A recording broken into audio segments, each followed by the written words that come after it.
Well, hello, hey, how y'all doing? It's Sharonda, and hey, how y'all doing? So, of course, yeah, it's been a minute, and I'm here to talk about a book. And that book is going to be Pray, Love by, I hope I say this right, this is an African author, uh, Tidimalo Motukwa. I hope I'm saying that correctly. But anyway, let's get to this thing, shall we? Okay, so I'm going to try something different. I'm going to split the screen and actually put the cover on either side of me. I don't know which yet, depending on how I edit this thing. But I want to try something different, like with my reviews here, my bookish reviews here, and just try, like I said, just split the screen and see how that goes. You know, for anyone that watches the video, let me know how that works for you. But anyway, so this is African romance, again written by African author, and I used to read a lot of African romances, like way back when, and I stopped, and I don't know why. I read them. I would read them like occasionally in between, like the Black American romances I would read, but I like fully like stopped. I wasn't reading them as much as what I was reading Black American contemporary romance and other books like that. But I want to get back into them. But I will say this before I actually get to the review. I feel like, with the African romances, a lot of those books are not in Kindle Unlimited, and I do have that, that as an option of reading books. So a lot of them are not in the Kindle Unlimited program. I don't know if it's, because the authors don't want them in that program, or if it's just like because a lot of them are like in the UK or Africa and stuff, maybe that program isn't available to them as it's available for American authors. Mimi, stop. So I don't know, but it would be like I feel like, because I was discussing this actually with another friend of mine, Mimi, I feel like the books would be a lot more accessible to readers if they were inside the Kindle Unlimited program. So that said, let's get to this review.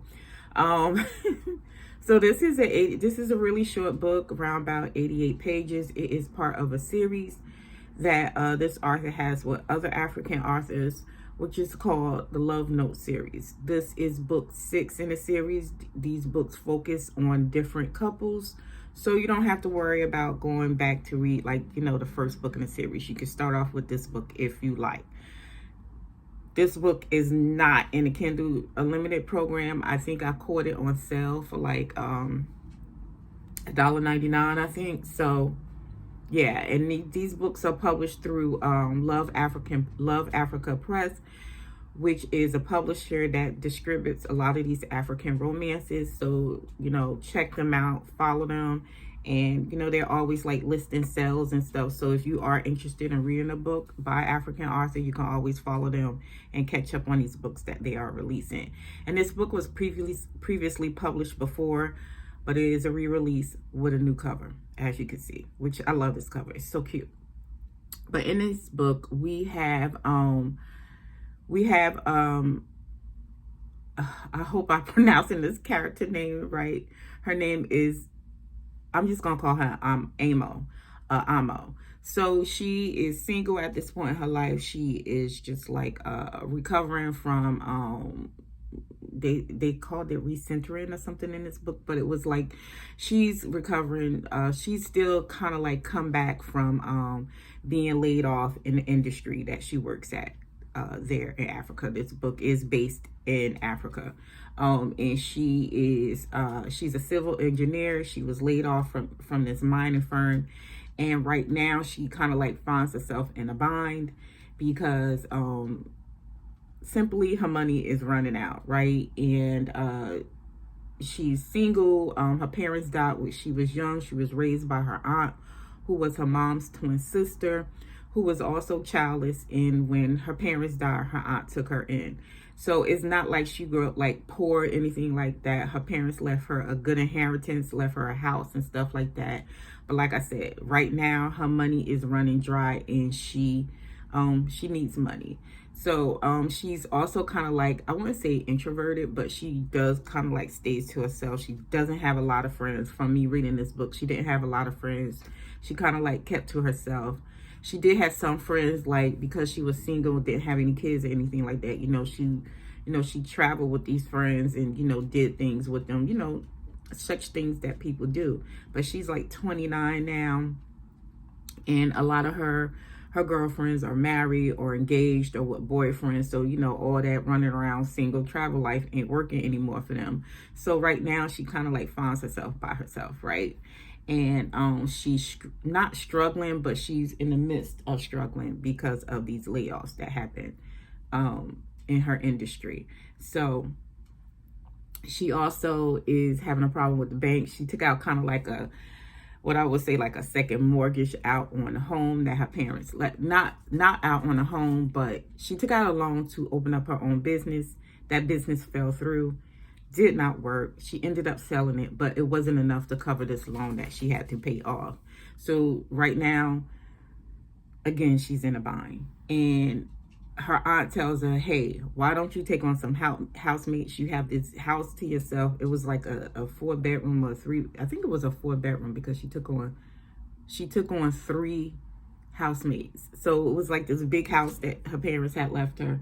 So her aunt was like, take in housemates, had them pay rent so that you can, pay this loan before the bank snatches up your parents' inheritance from you, snatches up this house. So that's what she decides to do. So she didn't want to do it at first because, again, like I said, she was used to being by herself, and she kind of liked her space, her house to herself. But it's kind of like she ain't got no goddamn choice at this moment, so she has to do it. So that's what she does. And in come these 3 ladies. Had like an older woman that moved in. It was an older woman, kind of like middle, between the same there's somebody that came in is the same age as Amo. I hope I'm saying it right. And it was Amjilang, but I'm just gonna say short, Amo. It was someone that came in her age, and then a younger girl came in. So through all of this, these ladies kind of like it's like no issues or anything like that. The ladies move into the house. They they start paying her, and she's able to catch up on this loan, thus saving her house being taken from her. But Amo also is still like, she can't depend on them totally. So she wants to, she is still looking for work or whatever. And she finally finds a job through one of her roommates who works at this engineering company. Amo ends up applying, and she is hired. But her love interest comes in the form of Tabo. He comes from a very well-to-do family, wealthy family, if you want to say that. And him and Amo, they meet kind of like through these kind of like quick kind of like meet cutes, almost kind of like meet cutes or whatever. So she has like this favorite coffee shop that she goes to that's not too far from her house, and it's the spot in the coffee shop where she's able to sit by herself and not be distracted by the crowd and stuff like that. So she likes that kind of thing. He likes it too. So these first couple of, she's always going to this coffee shop. She always have this spot. But one day she comes in and he's sitting in her spot, but she doesn't know who he is yet. But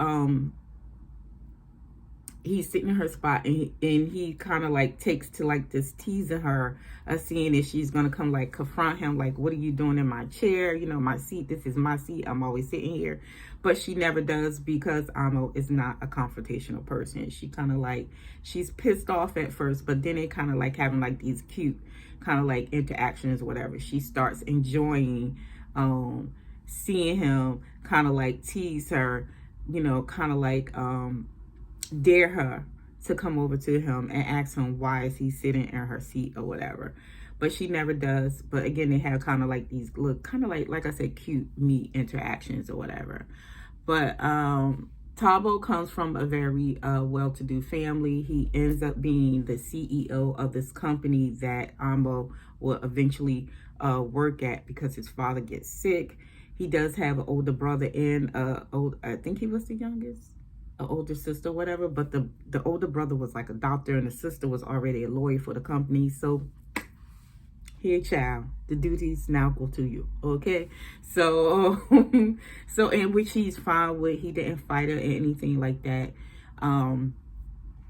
But it gets to the point where both him and Amo kind of like fall off, kind of like this teasing thing, because she comes to the coffee shop one day and he's not there, and then she stops going to the coffee shop. So when they meet up, once she starts working at his company, they're like, oh, what happened to you? You just stopped coming to the coffee shop. And they kind of find out they pretty much stopped going to the coffee shop because of each other.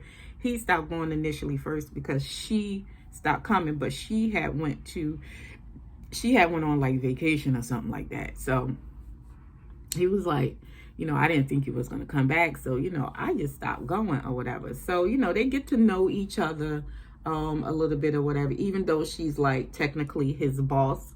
I mean, her boss, his boss, even though she's like, he's like technically her boss or whatever, you can still see like there's an attraction that kind of like develops outside of these little cute meets that they've been having or whatever.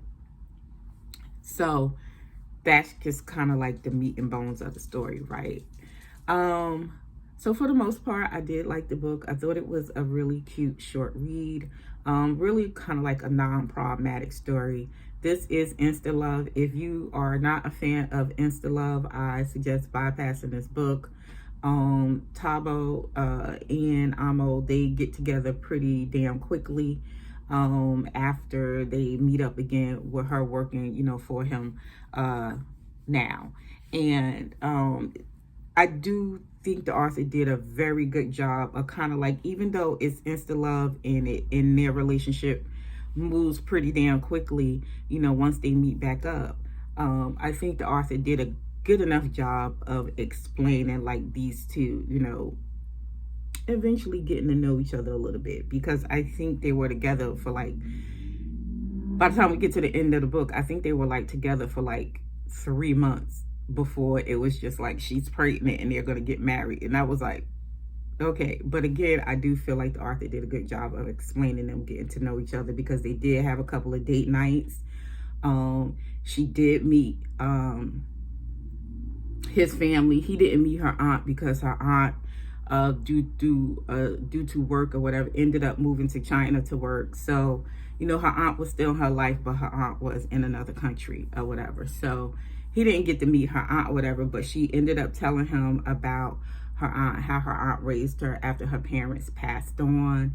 And, you know, he ended up telling her about his life, you know, about his family. And again, she did get to meet his family or whatever. I thought meeting his family was really cute.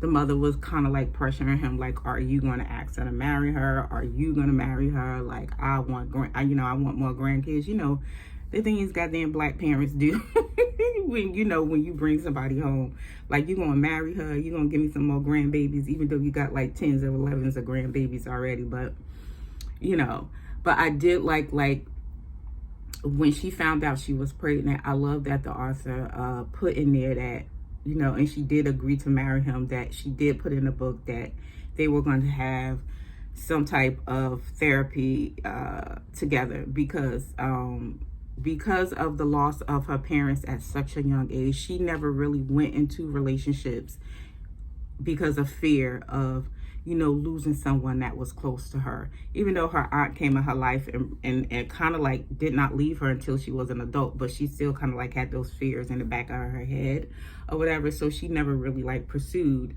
any kind of like romantic long-term relationships or whatever. Both her and Tabo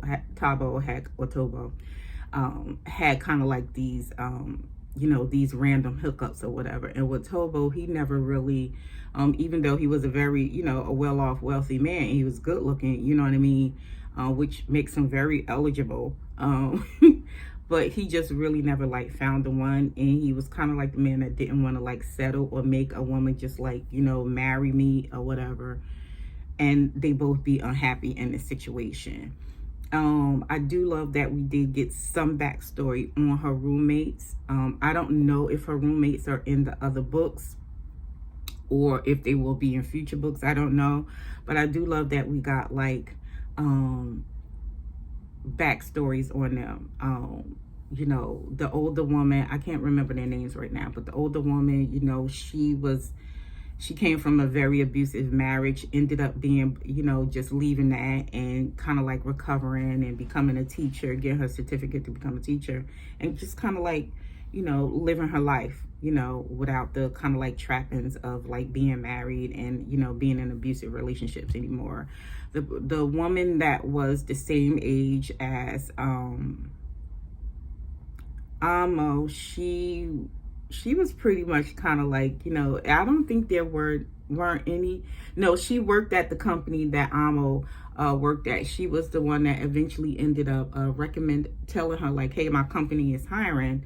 You know, you may want to like check. She ends up giving Amo the recruiter's number, and that's how Amo ended up getting a job.